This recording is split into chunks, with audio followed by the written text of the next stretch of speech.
watched a lot of movies. I know what I'm doing. What's that thing? Go big or go home. I feel like I'm being threatened with a good time. I am driving. Oh.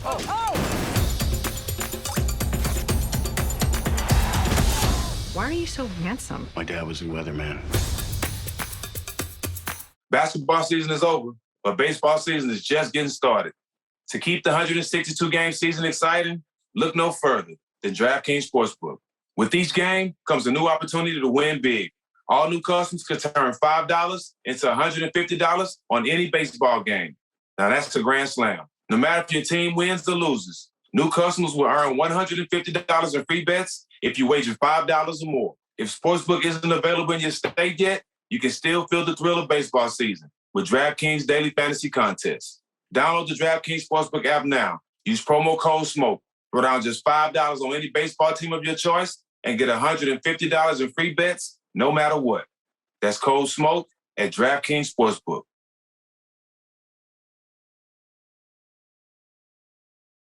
Make sure you check out this new episode with God Shammgod, one of the point guards out of New York. One of my brothers, we came up together. This is an episode you don't want to miss. Wasn't able to be there for this episode, but Matt and Jelani made sure they took care of everything they need to take care of and made it a great episode for you to enjoy. Also, this is the last episode of What's Burning. I appreciate y'all supporting, y'all rocking with us. Tune in next season. A New York City point guard will give up his girl and his chain before he give up his dribble. We revolutionized this game with our influence. New York City playground basketball blew up on a global scale. What we were seeing was cultural resilience. It's New York City at its finest.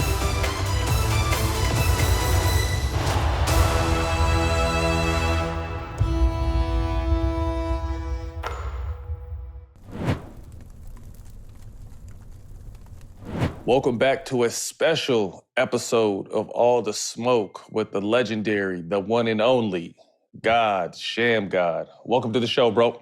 Oh, man, thank you, man. It's a pleasure being on the show. You know, I watch y'all all the time. You know, y'all kick that real, so it's definitely a pleasure. Man, we appreciate having you. So what's going on right now? How's life treating you? You guys just came off a nice run last season. How has the offseason been treating you so far? Man, it's been good. You know, we've just been doing draft workouts. We had free agency camp, and, you know, we just drafted an exciting player, you know, Jaden Hardy. So, you know, just talking to him and his pops, you know, chopping it up with his team and just getting to know him and getting ready for Summer League. That's what we're doing right now. This may be above your pay grade, but I'm going to ask anyway. Y'all going to be able to keep Jalen Brunson? He had a big year last year. He's hit the market, and that money is going up. Obviously, you know how important he is to your guys' team. Can you give us any insight on, you know, possibilities of him possibly staying with you guys? Man, the only thing I could say is I hope he stay with us. You know what I'm saying? He homegrown. You know, JB is an amazing player. With us, with anybody, he would be an amazing player. He's, you know, he worked his tail off, you know, so nothing wasn't given to him. You know, as everybody know, you know, he was drafted in the second round after being college, you know, Big East Player of the Year. So, you know, you could tell the talent speaks for itself. And, you know, he worked his tail off. And, you know, he was very important for us. And, you know, hopefully he still be that, you know, in the future. You've been player development in Dallas for the last 6 years. Tell us how that position came about for you. Well, it came about, I was at Providence College, and I was working out, for people that know, Bryce Kai and Chris Dunn. Chris Dunn was the number 5th pick in the draft, the Big East Player of the Year. And, you know, a lot of people just start seeing and hearing about me working other players out, you know, whether it was doing stuff with Ben Gordon, you know, Dennis Smith Jr., whether it was being like kind of a co-mentor for like Trae Young, you know, talking to his parents and stuff like that. And, you know, a lot of people just reach out to me like all over the world just because of dribbling. And so I went back to Providence to get my degree, to finish my degree. Everybody know I left school early. And, you know, it just took my life to his own. Then I met Mike Procopio. Shout out to Mike Procopio. You know, he was player development at Dallas, you know, before I got there. And him and Michael Finley brought me in and kind of vouched for me. And I already knew Mark from working out for Dallas like years ago. And, you know, they brought me in for a workout. The first they came to Providence to watch me work out, Ricky Lito Ricky Lito had sat out, his freshman year at Providence, but he still got drafted. And, everybody kept saying, man, you should be player development for the NBA, because, you do a lot of guys like Victor Oladipo, different people. Once I came, my first year, we drafted Dan Smith Jr. I was working with HB a lot, Harrison Barnes, Wesley Matthews, Steph Curry, and everybody saw their development. And then, after that, it just was kind of like solidified. It was more than, because I think when people first thought about it, they thought I was just there to teach people how to dribble. Yeah. And they don't understand, it's not really, it is dribbling, but it's not really a such thing as a dribbling coach. Because, even if you teach dribble, you got to teach how to make layups. You got to teach how to come out of it. So in actuality, you're doing the whole player development. It ain't just guards. Right. And then when people start seeing, like, I could teach big men and stuff like that, and it goes back from years when I used to work with Kobe and different players and Chris Webber, Kevin Garnett. Jelani, he was in the McDonald's All-American game with me, and he know how many, like, whether it was him, whether it was KG, whether it was all the bigs asking me to show them how to dribble. So it ain't just me. Yeah, it ain't just me, like, showing point guards how to dribble, and that's what people don't understand because, it ain't just about dribbling. It's not about just doing a whole bunch of fancy moves and things like that. It's about teaching people to get to the spaces they want to get and playing, comfortable and uncomfortable situations. Quick question. Someone who was so obviously highly decorated in high school and college, you had a quick stint in the league, played overseas for a little while. When did it hit you that, like you just said, you kind of, it was natural. You've always kind of been a teacher, even while you were a player. When did you kind of just really buy into, okay, I love basketball to death. Obviously, on the court, it is not necessarily where I wanted it to be, but I see I can make a whole new living teaching people, and I've been teaching people my whole life. So when did you kind of buy into that mindset that, okay, as much as I love the game and want to play, me teaching the game is what's going to take me to that next level?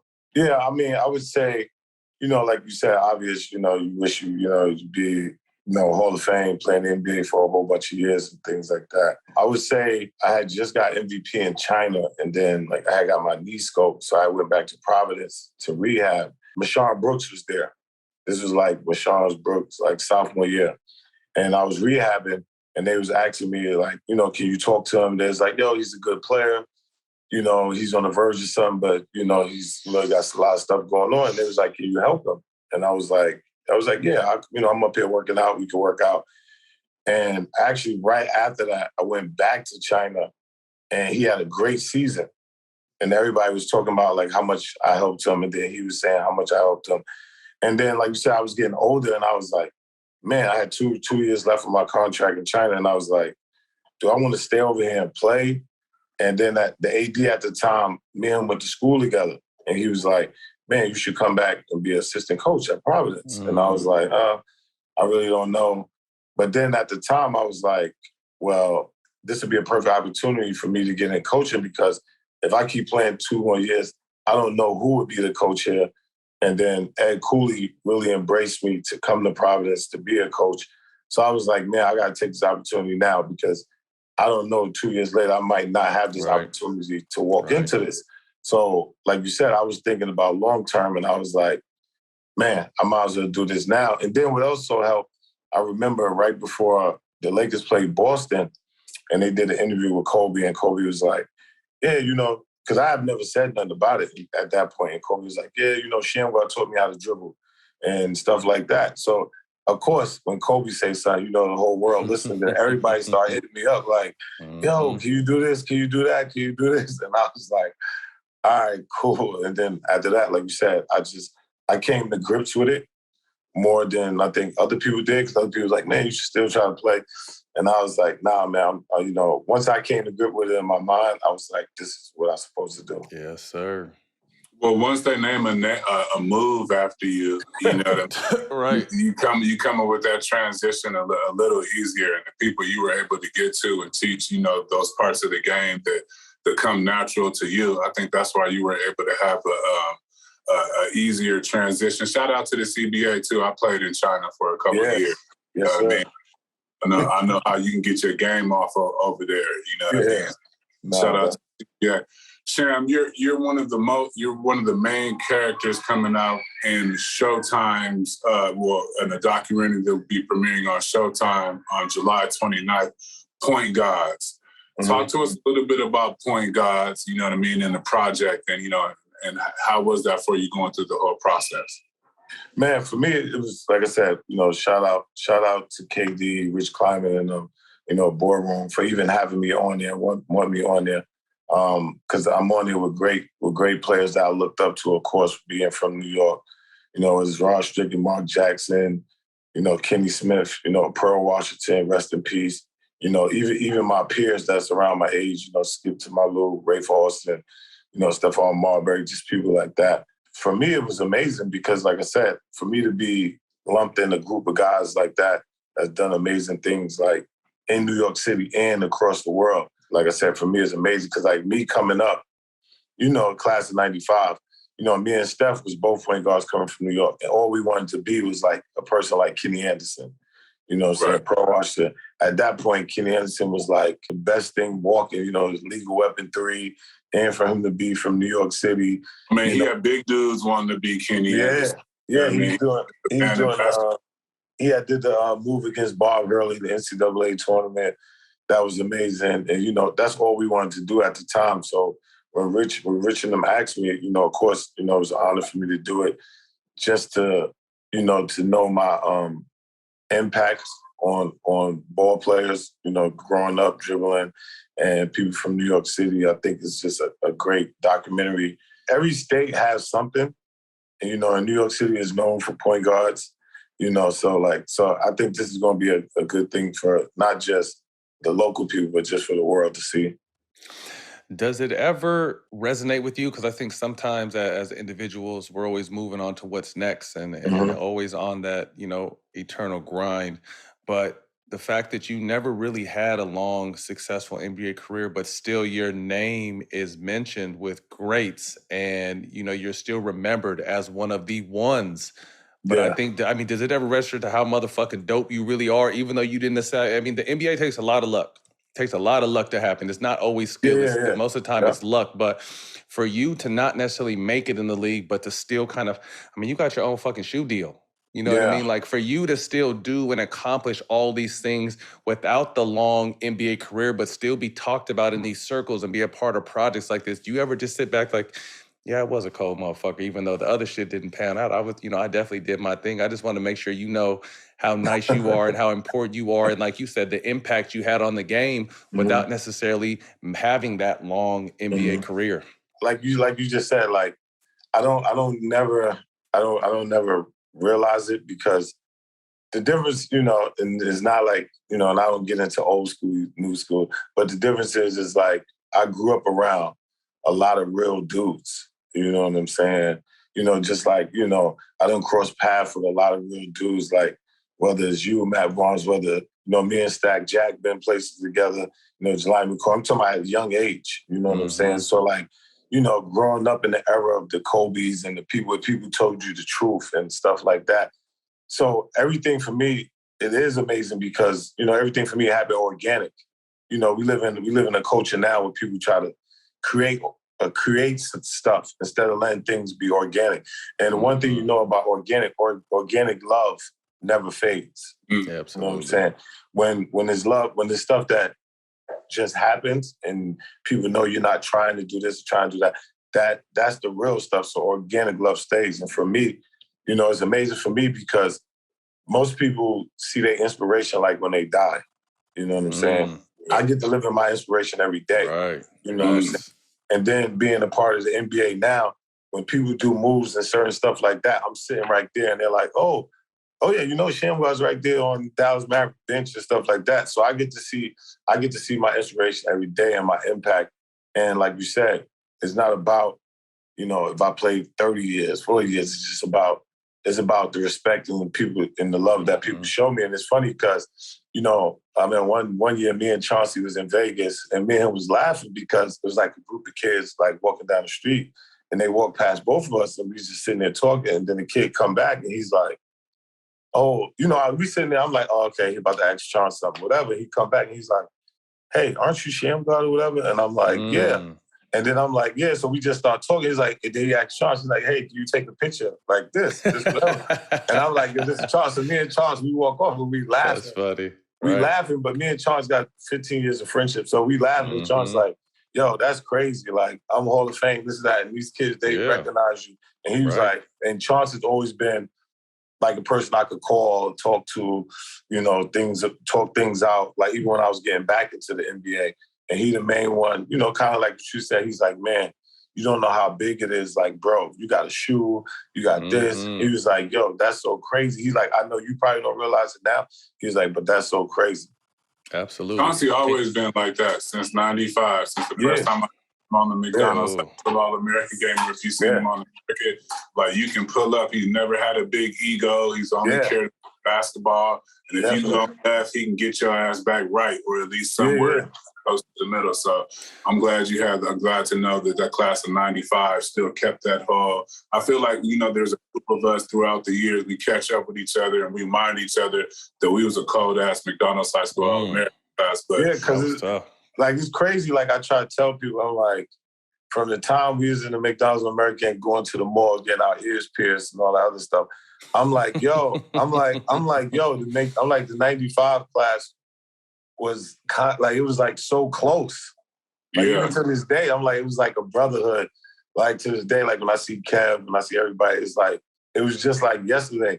And I don't think you have that as much as no more like you had back then, where it was like such a brotherhood where dudes could really tell each other the truth and it don't be like a big thing about it. It's just like, okay, cool, move on, let's figure it out.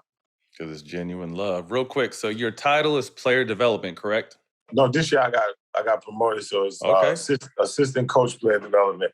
There you go. Congratulations. Under That's Jay dope. Kidd and them. So, you know, it's Congratulations. It's dope. Yeah, I appreciate it, you know. But I say all that to say, you have your own shoe with Puma. Talk to us about that situation, how that came about. So a couple of years ago, I mean, for people that know, you know, Jay-Z got a best friend that's named Emory Jones.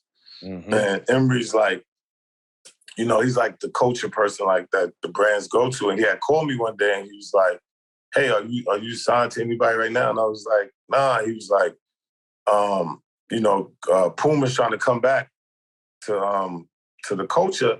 And he was like, do you, they want you to give them some advice on like what parks to go to, like what kids to look at, stuff like that. You know, would you mind talking to him about possibly being a consultant? So I was like, cool. I was like, yeah, because I know they was trying to do a big splash in New York City at this summer. And I was like, cool. I was like, I could tell you where to go, what parks.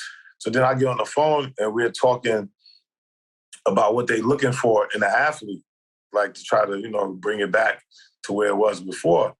And after we got off the phone, you know, like a week later, OG1 and Jay-Z and then called me and they was like, man, you must have had a good conversation. It was like, because, you know, they was like, yo, won't they just use you?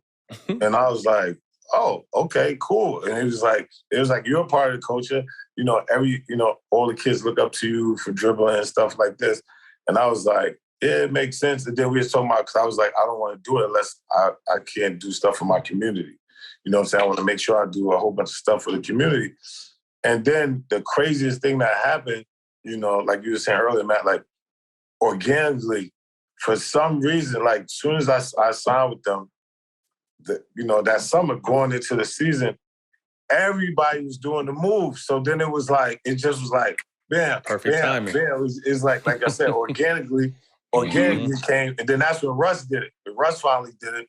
And then they interviewed Russ, and Russ was like, oh yeah, that's the move. You know, the kids called the Shammgod or whatever. And it was like, it just was happening like every other week. And, you know, to your point earlier, if I stayed playing basketball, that's what people say. If I don't follow my path and trust in what God got for me, if I stayed and tried to force the issue playing, yeah, it still would have been the Shammgod move, but it would have been totally different if I'm in China or I'm somewhere else. Right. Then sitting on the NBA bench is a direct connect. So it would have been like, oh yeah, that's some guy that used to play in the NBA. Cool. But now kids, because even then, when people were saying the Shammgod, kids was like, oh, that's a move. I remember I used to parents to introduce me, they'd be like, that's not Shammgod. Shammgod's a move. That's not. They're like, no, he's a person. It's a person. You know what I'm saying? So it's like, so they're like, no way. So now, you know, if I wasn't sitting on the NBA bench and I'd have been forcing and trying to be like, oh, I'm just play just to be playing and make a couple dollars, do this, and not follow what God had for me from the beginning. Because like you said, when I look back on it, I'm like, man, even though, McDonald's All-American, College All-American, stuff like that, I'm like, it seemed like from day one, God was putting me here to teach, from me being 17 and teaching Kobe how to dribble at 16, and then keep going. And all along the whole path, whether it's, like I said, McDonald's All-American with Jelani and KG, and I'm like, yo, can you show me this move? So when I got drafted to the Wizard, I used to stay after practice, show Chris Webber moves and stuff like that. So we used to play against the Lakers, and Shaq like, oh, man, I know you got the moves, Rook. I'm going to show me some of the moves. So it was like, of course, my whole path. Yeah, of course, my whole path, everybody was always asking me, yo, can you show me this? Can you show me that? And then, like, when I finally embraced it, like you said, it just opened up the floodgates. And like you said, this career will last way longer than my playing career. Basketball season is over, but baseball season is just getting started. To keep the 162-game season exciting, look no further than DraftKings Sportsbook. With each game comes a new opportunity to win big. All new customers could turn $5 into $150 on any baseball game. Now that's a grand slam. No matter if your team wins or loses, new customers will earn $150 in free bets if you wager $5 or more. If Sportsbook isn't available in your state yet, you can still feel the thrill of baseball season with DraftKings Daily Fantasy Contests. Download the DraftKings Sportsbook app now. Use promo code SMOKE. Throw down just $5 on any baseball team of your choice and get $150 in free bets no matter what. That's code SMOKE at DraftKings Sportsbook.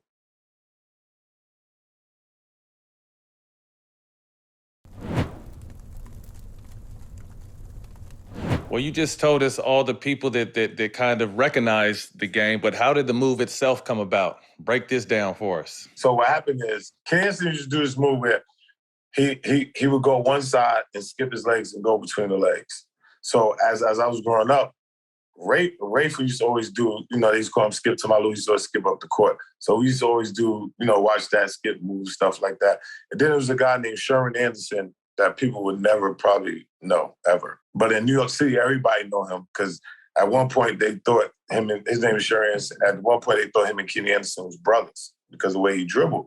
And he had this one-hand crossover. He used to always come up the court. Like if somebody pressed him, he'd come up the court, full court. And then when you get to the foul line, he'd double cross and lay it up. So he's one of the first people, when I first moved from Brooklyn to Harlem, I saw play. And I was like, man, I got to learn how to do one-hand dribble, stuff like that. So then in the McDonald's, in college, the first time I ever tried was like against Jeff Gillette. I was trying to do the move Kenny Anderson did, like the skip to my legs, go between my legs, and go the opposite direction. What happened was, when I went to skip and threw the ball, I lost the ball.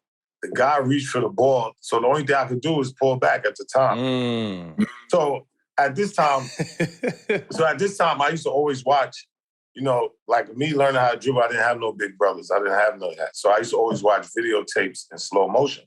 So I used to have this cassette tape called Below the Rim. For people that know, it was like Tim Hardaway, Kevin Johnson, Pistol Pete, Tiny Archibald, and Tiny Archibald was my coach in the 8th grade. And he was always like, man, if you work on your handle, you always gonna mean something to a team. And I just got possessed after that to the point where I used to be in the park trying to shake my shadow and all this other crazy. I was looking like Nutso from Bug Around, like stuff like that, And then I put ankle weights on my wrist to dribble and stuff. So to get back to the point, so when I threw it and I pulled it back, later on I'm watching I would just always watch film. So I'm watching the film in slow motion because I used to always watch. So I could learn people cadence. I could learn people the way how footwork work, stuff like that. So when I watch it, I'm like, man, this could work. So the next day in practice, I got my guy, Corey Wright, that went to Providence with me. And we stayed in the gym for like 10 hours, just keep going over it. And then once we got in the NCAA tournament, it just took on a life of its own playing against Arizona. And it was so funny because I remember Michael Dickinson, once that happened, we stand at the free throw line. Michael Dickinson like, man, what you just do? And, at that point, you're in competitive mode. I'm like, what? Don't talk to me. Don't talk to me. None of y'all can't guard me. And I'm just like, yeah. And like I said, still up to that point, I don't know nothing. I just did a move. Cool. Yeah. And like I said, organic, I don't know nothing. So I go home. Right. I go home and I'm like, yeah, I'm coming out. So I'm walking past the parks, you know, going to my old neighborhood, and I hear a little kid like, oh, I'm gonna sham you. I'm gonna sham you. Like, he's talking to another little kid. And I'm like, what? I'm just sitting there watching them play. And then I'm trying to steal the ball from the little kid. And the little kid like, oh, I'm gonna sham guard you. I'm gonna sham guard you. And I was like, what? And then after that, that's when I knew it was a thing. But I'm, you know, like you said, I'm thinking like, okay, that'll fade to what it is. So I got to give a big shout out to my father for naming me God Shammgod, because that plays a part of it too. So it's like, you know what I'm saying? Because like I always tell people, my name was Frank or something. I don't know if you'd be like, hey, I'm doing the Frank. So I don't know. So, you know. Yeah, that's dope. It might not have worked if it was a Frank, but you all on the all-name team with remember Scientific Matt, topographic? Yeah. Scientific Matt, like him and my father, you know, he had 5%. So him and shout out to all the 5%. You know, him and my father, him and his father, and my father's tight. But before we get to on to the next, just give me what was the 80s and 90s like in Brooklyn in the basketball scene? Scientific Matt, typographic maps, 5%ers, hood dudes in between you and Stefan, you know what I mean? There's just so many people in the 80s, 90s that have, like you said, if you mention the name, you might not know who he was, but he was detrimental into the development of the area and either point guards, New York City basketball is. So real quick, just give me a couple words on what 80s and 90s basketball looked like in Brooklyn. It was like, for us out here in New York, you know, whether it's Brooklyn, whether it's Harlem, you know, in the 80s and the 90s, it was, you know, we're like rock stars. We was like how rappers are now, that's what we was as basketball players at a young age. And that's why it was kind of hard for kids to kind of make it out of New York City, because they were in the NBA before being in the NBA. You know what I'm saying? So it's like, even if you go back to Pearl Washington, rest in peace, Pearl was in high school and used to come to game with a motorbike and a gold Pac-Man chain that a coach bought him because they used to always say he eat up all his opponents. So he used to come in, they used to call him Pac-Man. And he had come to like this place called King Towers, and it'd be like 3,000 people there. You know what I'm saying? Like when me and Steph was coming up, you know, Kenny Anderson, but especially when me and Steph came up, because that's like 90s was like the real era of like hip hop and fashion, everything in New York. And at this point, you know, you got to think, me and Steph is like 15, 16. We hanging out with Puff Daddy, you know, Fat Joe, you know, Jay-Z, you know, all these people are legends they own. You know, you got to think for me, and it was real crazy for me because the era I came in, like, you got to think, when I moved from Brooklyn to Harlem, I moved in the middle of Harlem. Right across the street at 15, Cameron lived across the street. Mace lived up the street. Big L lived down the street. God bless the dead, Ali Mo, Black Widow, live across the street. So we all hanging out together every day. You know what I'm saying? Like every day. You know, before Mace and Cam start rapping, we hanging out every day. Then, you know, Jim Jones, you know, we all in the same neighborhood. Then we playing for a team called Young Life, where it's me, Steph, Ray, you know, on the same team, Kareem Reed. You That's know not what I'm enough saying? balls to go around. That's what I'm saying. Then, you know, then I play with Gauchos. You got me, Steph, Felipe Lopez, and stuff like that. So like that era was so enriched in culture. You know what I'm saying? It was so enriched in culture. Then when you go away, play tournaments, you meet a guy named Bubba Chuck. That people, you know, at this point, we like, oh, who's this dude? We played football and basketball. You know what I'm saying? And all that other stuff. Yeah, so it was like, it was just so enriched in basketball to the point where, like, I think everybody that was on the 1995 McDonald's All-American team, where they was from, was like rock stars, you know, already. You know what I'm saying? And we was living like the rock star life. So even when you look at the NBA, the people from the 90s, once they transitioned to the NBA, that's when it took off like the whole fashion thing, the whole jewelry thing, the whole cars and stuff like that, because most of the ball players felt they was rappers. You know what I'm saying? At the time, like they was living, like embracing that lifestyle. You know what I'm saying? So that's why I said it was so amazing for me to grow up in that era. And I think for me, that will always be the best era. Not saying the era that's now, but back then it was just so, all them people there that I was around kind of shaped the culture. You know what I'm saying? From Jay-Z, from Puff, from Steph, from different players, from AI, stuff like that. The 90s as a whole, across the board. Yeah. I think the 90s across the board, sports, culture, fashion, you name it, music, it was definitely legendary. And that's why I said, like, I was the crazy part, because I was like a direct in the midst of it. You know what I'm saying? Because like, even if you look at street ball, Rafe took street ball to a whole nother level. You know what I'm saying? And this is a person I'm with all the time too. So it's like, I'm in the middle of, and at this point, Mace is like, almost like Drake in the street. Mace is like number one young boy rapping all over. And he's coming with me to all my games, and I'm making him rap for people at the game before he get on. And I'm like, yo, my man is nice. He can rap. They're like, man, we don't want to hear that slow stuff. A year later, now he's number one person on the charts. Like going there, Cam always was nice. So, just to have, Cam, Fat Joe and them on the documentary is great, because they seen most of us, especially me and Steph and Rafe, like since we was like 14 years old. Again, Point Gods premiering July 29th on Showtime. Again, shout out KD, Rich Kleiman's in the boardroom. Yes. We winding down right here. You've been blessed to kind of have a front row seat throughout Luka's career. At what point did you know he was different? The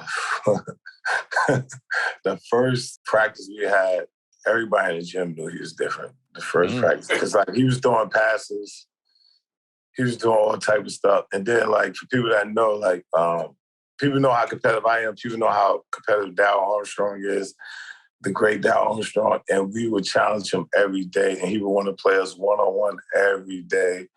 And the words that you're saying right now, I used to always say to him, I'd be like, yeah, I'm different. And when he coming out the games now, that's what he says every day. Like a weird joke, and he'll be like, Sham, I'm different. But like, L is like one of those people that, how you're like a great artist and somebody give you a canvas that's so amazing, and you like, okay, I can make this canvas into anything you want. L is one of those things, you don't have to give him a lot of stuff, you give him a little thing, and he turned that little thing into a masterpiece. And that's with dribbling, that's with changing angles. And like I said, the sky's the limit for him, to be on All the Smoke. He wants all the smoke. So, he's not backing down from nobody.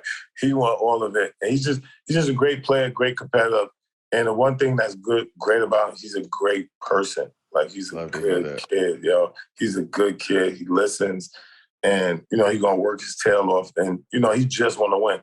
That brings me up to one of my next questions. Everybody's seen that picture of him looking a little bit more in shape than he's accustomed to while playing internationally. You think that's something that he's working on extremely, taking it a little bit more serious now, working on his body so he's able to, be the best Luka that Luka can be? Yeah, Luka's one of them players, one of those people that, he hear everything.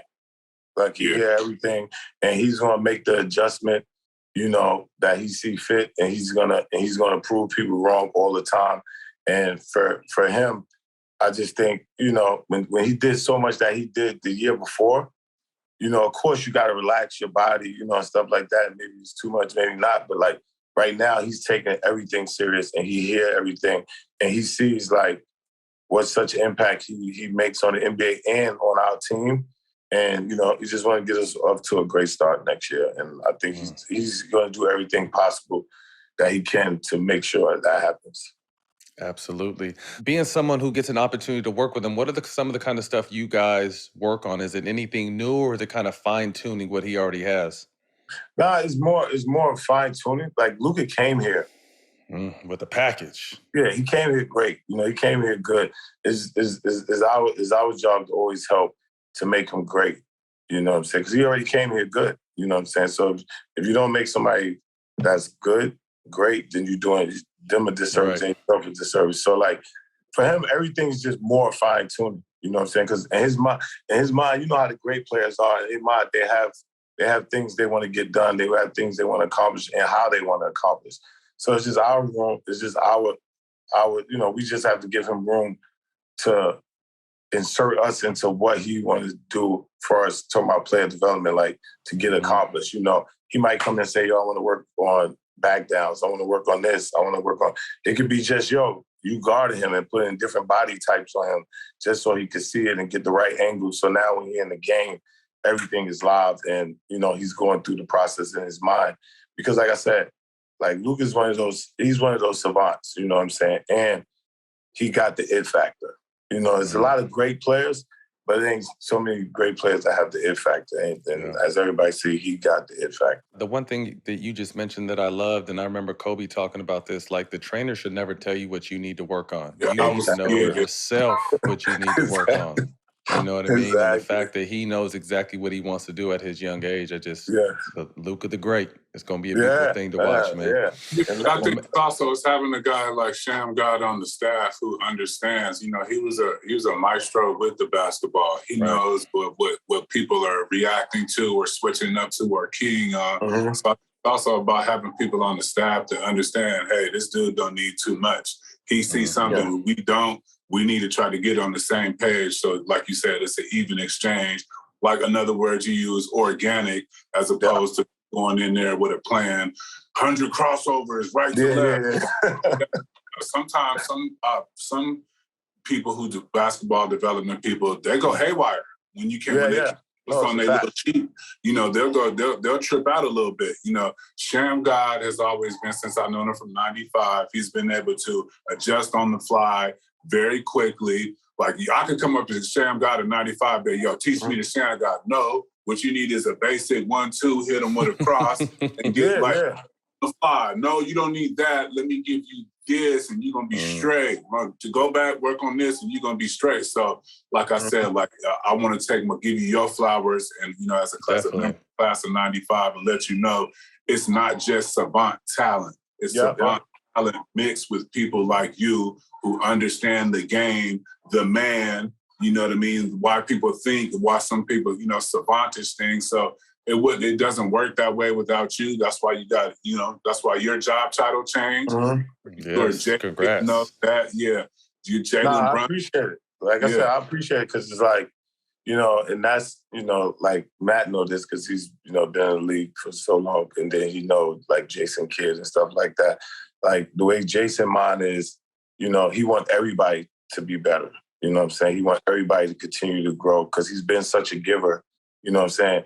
And, you know, everybody can see the difference, like how he worked with Luka this year. And then you got, you know, a great owner in Mark Cuban. You got, you know, a great GM and Nico Harris that been around basketball. You got a great president. You got a black woman president, Sin. Yeah. So it's like, it's a vanguard organization. So it's like you got all basketball people. So now, you know, everybody get to, you know, Grain Shake Jeans, Sean Sweeney, you know, we just got Quentin. So it's like, you know, you just watch Peter Patton. So you just watch all these people, and all these people know enough to where, like you said, we know when to fall back and when to push forward, you know, when it comes to every player, because every player is different. Like Matt know, every player can't be told what to do. Every player can't be, you know, there's some people that want to be told what to do, and there's some people that just want to be like, okay, hey, this is what I want to work on. And it's like, and you take your ego, because it ain't about a Shammgod, it ain't about to take your ego out of it and say, okay, cool, let's just get that done. Final question before we get out of here. 95 McDonald's All-American team, which I got 2 members of, or the 96 team, who wins? Oh, 95. That ain't even close. That ain't even close. That ain't even close. You know, that ain't even close. Hey, we may have to carry. Hey, we may have to carry this conversation on when we have a 96 representative here next time. Yes, definitely. Yeah, definitely. Like I tell people all the time, I'm never gonna argue. 95. If it ain't 1, it's 2. It got to be top 2. Right there. It got to be top 2. 1A, 1B. Yeah, anything else ain't civilized. Because only reason, and this is the reason, and this is my criteria for it, right? If you look at now, You know, and then this is not me. This I'm talking about consensus, right? So if you look at now, we got the first high school player that went crazy, KG. Right? I mean, there's been other high school players, but I'm talking about that started off that went crazy, KG. We arguably got the best dunker, and we got arguably the best dribbler in one class. Then we got Paul Pierce, we got Jelani, we got Antoine Jameson, we got Sharif Abdul-Rahim that people don't know how good. Chauncey was hurt. Chauncey Billups. You know, so we had Wayne Turner that people Ron really Mercer. didn't know. Ron Mercer. Like, you know. Y'all had Steph Marbury too, right? Yes. So that. So we got, what I'm saying is we got culture changing people. That the world say. Not us. Now, I'm not saying that. I'm saying the world say. Yeah. So that's what they say. That's what they say. That's what a lot of people said. A lot of people said it. That's what they said. Well, God, man, we appreciate you. Are you going to be at Summer League? Yeah. So we definitely got to catch up. We'll be out there all week, so we definitely got to pull up and chop it up a little bit and kick it. But for everyone out there, Point God premieres on Showtime July 29th. We appreciate your time. Best of luck. Congratulations. We got you. Giving you your flowers. Congratulations on the promotion, man, and continued success, my brother. Man, I appreciate it. Thank y'all for having me on. Jay, see you later. Appreciate you, fellas. Love, bro. You know it. 95.